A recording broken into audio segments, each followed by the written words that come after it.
Para maiwasang magkasunog, ang tip ng Bureau of Fire Protection, tandaan ang EDIT o Exit Drill in the Home. Mahalaga raw na sa bahay pa lang na ituturo na sa mga kasama ang entry at exit points o kung ano mga dapat gawin kapag may emergency.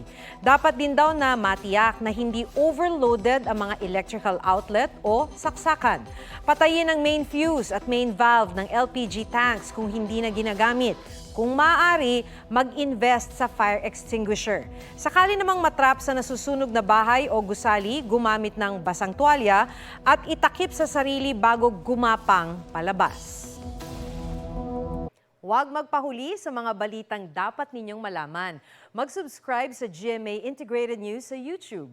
Sa mga kapuso abroad, subaybayan nyo kami sa GMA Pinoy TV at sa www.gmanews.tv.